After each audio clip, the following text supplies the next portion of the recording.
Hello students, আজকে তোমাদের জন্য এবিটিএ মাধ্যমিক টেস্ট পেপার 2023-24 ফিজিক্যাল সায়েন্সের 482 নম্বর পেজের সংক্ষিপ্ত উত্তরগুলো করে দিচ্ছি। চলো তোমরা দেখে নাও। প্রথমে বিভাগ ক, এখানে বহু বিকল্প ভিত্তিক প্রশ্ন থাকছে। 15টা প্রশ্নের উত্তর তোমাদের করতে হচ্ছে। প্রথম যে কোশ্চেনটা আছে, প্রধান গ্রিনহাউস গ্যাসটি হলো, উত্তর তোমরা নিশ্চয়ই জানো, কার্বন ডাইঅক্সাইড। এরপর দুইটা দেখো, চার্লসের সূত্রে ভিটি লেখচিত্রে উষ্ণতা অক্ষকে কোন তাপমাত্রায় ছেদ করে, উত্তর হবে সিটা -273 ডিগ্রি সি। একটু দেখে নিতে পারো।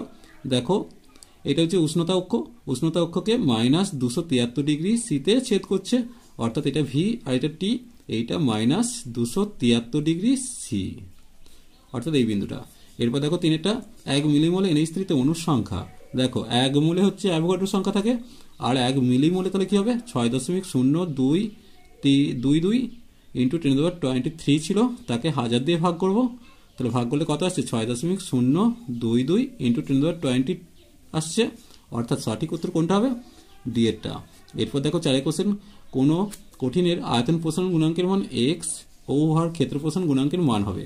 দেখো আমরা জানি β/2 সমান γ/3, সেক্ষেত্রে আমি লিখতে পারি বিটা সমান 2γ/3 সমান দিয়ে 2x/3, কারণ গামার মানটা এক্স দেওয়া আছে। তাহলে এখানে সঠিক উত্তর কোনটা হবে, সি এর উত্তরটা। এরপর দেখো কোন আপাতনের জন্য প্রতিসরণের চ্যুতির্মান সর্বনিম্ন অবশ্যই 0 ডিগ্রি, অর্থাৎ ডি এর উত্তরটা সঠিক। মোটর গাড়ির ভিউ ফাইন্ডারে কোন প্রকার দর্পণ ব্যবহৃত হয়।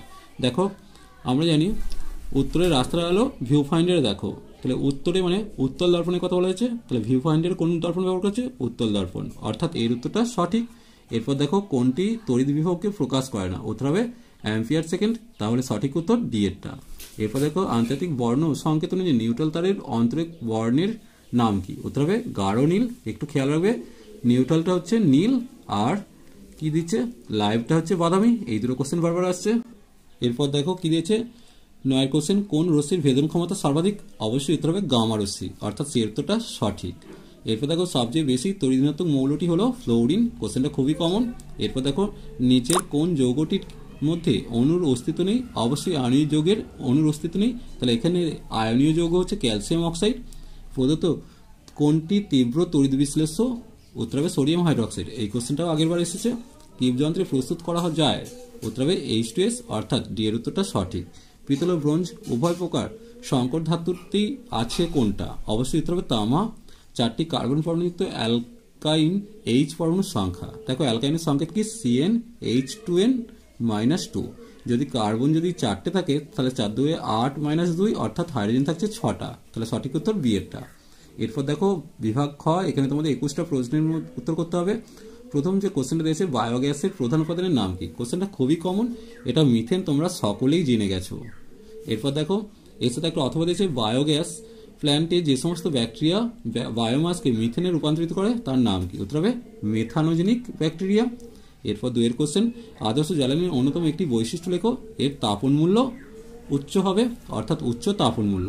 এরপর দেখো 3 কোশ্চেনটা, পরমশূন্য উষ্ণতায় কোন গ্যাসের উষ্ণতায় গ্যাস অণুগুলির মোট গতিশক্তি কি হবে, 0 হবে, তাহলে এই জায়গাটায় 0 উত্তরটা লিখবে। এরপর দেখো 30 ডিগ্রি সি ও 300 কেলভিনের মধ্যে কোনটি বড়। দেখো 30 ডিগ্রি সি কে যদি আমি কেলভিনে কনভার্ট করি তাহলে 273 + 30 সমান 303 কেলভিন আসছে, অবশ্যই 30 ডিগ্রিটা কি হবে, তাহলে বড় হবে।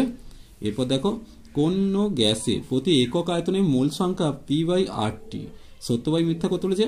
দেখো আমরা জানি PV = nRT, তাহলে এক্ষেত্রে আমাকে যদি মোল সংখ্যা চাই তাহলে n সমান কি হবে, PV/RT। যেহেতু 1 মোলের ক্ষেত্রে বলেছে তাহলে সেই সমীকরণটা কি এসে যাচ্ছে, P/RT আসছে, অর্থাৎ এটা সত্য দেওয়া আছে। এরপর দেখো স্থির চাপে গ্যাসের আয়তন প্রসারণ গুণাঙ্কের মান কত, উত্তর হবে 1/273 per degree C. Per degree সিটা খেয়াল রাখবে। দেখো এইটাই চাপ গুণাঙ্ক, এটাই আয়তন গুণাঙ্ক, একই মান হয়। এর সাথে একটা অথবা দিয়েছে, তরলের প্রকৃত প্রসারণ গুণাঙ্ক তরলের নিজস্ব বৈশিষ্ট্য, এটাও সত্য দেওয়া আছে। এরপর দেখো বিশুদ্ধ বর্ণালীর প্রান্তিক বর্ণ দুটি কি কি, এটাও আগের বার কোশ্চেনটা এসছে। দেখো এটা মনে রাখবে বেলা, অর্থাৎ বেগুনি আর লাল, আর নতুবা মনে রাখতে হবে বেনি আসহ কলা, মানে বেগুনি আর লাল আসছে। এরপর দেখো দৃশ্যমান আলো তরঙ্গদৈর্ঘ্যের পাল্লা কত, উত্তর হবে 4000 থেকে 8000 অ্যাংস্ট্রম।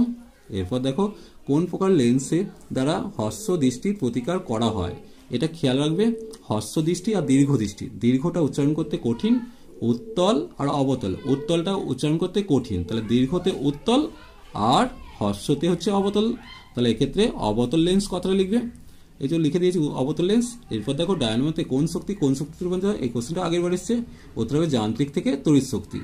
এরপর দেখো তড়িৎচালক বলের এসআই একক কি, উত্তর হবে ভোল্ট। এরপর দেখো 1 গ্রাম রেডিয়াম থেকে উৎপন্ন রেডিয়াম ক্লোরাইড যৌগ উভয় ক্ষেত্রে কি রেডিয়ামের তেজস্ক্রিয়তা একই না ভিন্ন হয়?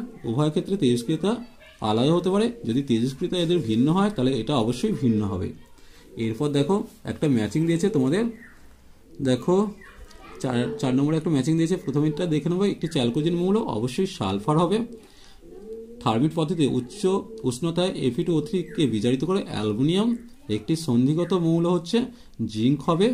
আর অ্যানোড মধ্যে উপস্থিত ধাতু হচ্ছে সোনা অর্থাৎ ওরাম থাকছে, এটা 4 নম্বর লিখলাম। এরপর দেখো 2.12টা Ma2 একটি তড়িৎযোজী যৌগ। জলীয় দ্রবণে এটি কি কি আয়নে বিয়োজিত হয় সমীকরণ দিতে বলেছে। দেখো Ma2 বিয়োজিত হয়ে M2 প্লাস 2A- তৈরি করছে। এরপর দেখো 13 কোশ্চেন, পুরানো তৈলচিত্রে বা রূপার মুদ্রা দীর্ঘদিন খোলা বাতাসে রাখলে কালো হয়ে যায় কোন গ্যাসের প্রভাবে? অবশ্যই H2S গ্যাসের প্রভাবে। এরপর দেখো কি দিয়েছে, সোডিয়াম নাইট্রোক্সাইড দ্রবণে H2S গ্যাস চালনা করলে দ্রবণের বর্ণের কিরূপ পরিবর্তন হয়? উত্তর হবে দ্রবণের বর্ণ বেগুনি হয়ে যায়। এরপর কোন আয়ন লোহার মরিচাকে ত্বরান্বিত করে? এই কোশ্চেনটা কমন কোশ্চেন, উত্তর হবে ক্লোরাইড আয়ন। এরপর দেখো জিঙ্কের একটি আকরিকের নাম ও সংকেত। জিঙ্কের একটি আকরিকের নাম হচ্ছে জিঙ্ক ব্লেন্ড, তার সংকেত হচ্ছে ZnS। এরপর অথবা দিয়েছে ইলেকট্রন কোন কোন ধাতু সংকর? উত্তর হবে ম্যাগনেসিয়াম 95% থাকে আর জিঙ্ক হচ্ছে 5%। তোমরা শুধু ম্যাগনেসিয়াম আর জিঙ্কটা লিখবে। এরপর 17 কোশ্চেনটা দেখো, ভিনিগারে উপস্থিত কার্যকরী মূলকের নাম। এটা হচ্ছে বন্ড COOH। এরপর আইপ্যাক নাম লিখতে বলেছে, দেখে নাও এখানে কার্বন কটা, 1, 2, 3টে, তাহলে প্রোপান। আর যেহেতু এটা কিটো গ্রুপ আছে তাই ওন যুক্ত হবে, তাহলে প্রোপান যুক্ত ওন, প্রোপানন হবে। এলপিজির প্রধান উপাদান চেয়েছে বিউটেন। আজ এই পর্যন্তই, নেক্সট ভিডিও নিয়ে খুব তাড়াতাড়ি হাজির হবো। ভিডিওটি ভালো লাগলে লাইক শেয়ার কমেন্ট করো, পারলে চ্যানেলটিকে সাবস্ক্রাইব করে নিও। চলো টাটা, বাই বাই।